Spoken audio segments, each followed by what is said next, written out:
नमस्कार. पुन्हा एकदा गटफिट क्लबमध्ये तुमचं मनपूर्वक स्वागत आहे. मित्रांनो, हा नोव्हेंबर महिना, ह्या महिना वर्ल्ड पाईल्स अवेअरनेस मंथ म्हणजे जागतिक पाईल्स जागृतीकरणाचा मंथ म्हणून, महिना म्हणून साजरा केला जातो.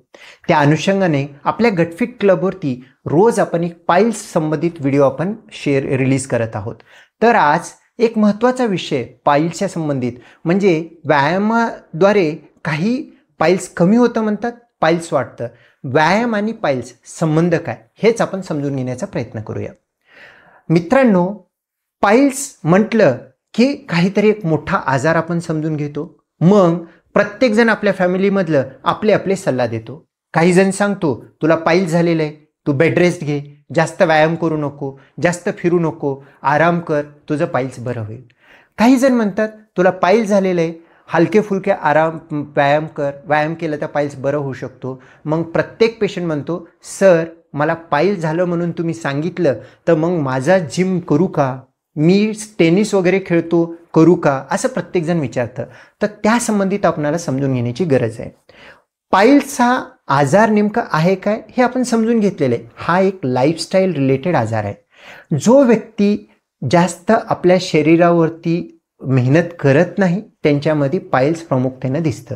मग जर का तुम्हाला पाईल्स आहे किंवा पाईल्सचे लक्षण आहेत म्हणून डॉक्टरांनी सांगितलेलं असेल, तर त्या व्यक्तीमध्ये लाईफस्टाईल सुधारणा करणे म्हणजे हलके फुलके व्यायाम करणं गरजेचं आहे. जर तुम्ही व्यायाम करत असाल तर तुमची बद्धकोष्ठता टळते, तुमचा मोशन प्रॉपर विसर्जन होतं, तुमच्या पोटावरती दबाव कमी असते आणि गुदाशयावरती दबाव कमी असते. त्यामुळे पाईल्स असलेला कमी होऊ शकतो, पाईल्स होणं टळू शकतो. पाईल्स झालेला असेल तरी तुमच्या लाईफस्टाईल बदलामुळे, चांगल्या व्यायामामुळे तो बरा होऊ शकतो. पाईल्समध्ये व्यायाम बंद करणे नाही, व्यायाम प्रखरतेनं प्रॉपर पद्धतीनं करणं गरजेचं आहे.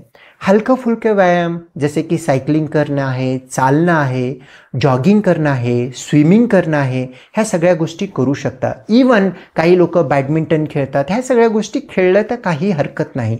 पण व्यायामासोबत चांगला फायबर आणि व्यायाम केल्यामुळे डिहायड्रेशन होतं, तर 8 ते 10 ग्लासपेक्षा जास्त पाणी पिणं हे गरजेचं आहे, ज्यामुळे तुमचं शरीर पण सदृढ राहतो, पचनसंस्था चांगली होते, बद्धकोष्ठता टाळते आणि तुम्हाला पाईल्समधून रिलीफ भेटू शकतं. खास करून जर का पाईल्सचा पेशंट असेल, योगासन, प्राणायाम खूप चांगला असतो.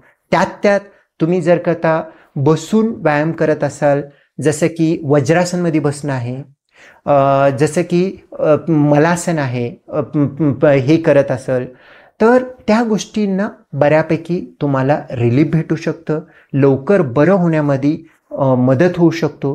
प्राणायाम, अनुलोम विलोम आहे किंवा भस्त्रिका आहे किंवा श्वसनाचे काही प्रकारचे व्यायाम आहेत, ह्यामुळे पण तुमची पचनसंस्था, पचनक्रिया चांगली होतो. त्यामुळे सुद्धा पाईल्स ट्रीटमेंट होण्यासाठी, बरं होण्यासाठी मदत होऊ शकतो. जर तुम्हाला पाईल्स असेल, व्यायाम बंद करणे हे चुकीची कल्पना आहे. हलके, चांगले, योग्य प्रकारचे व्यायाम करणं गरजेचं आहे.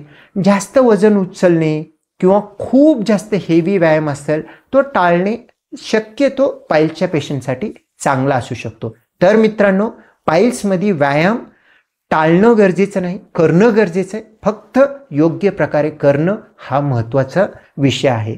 तरी ह्या व्हिडिओमध्ये व्यायाम आणि पाईल्स याचा संबंध तुम्हाला समजलं असं मला वाटतं.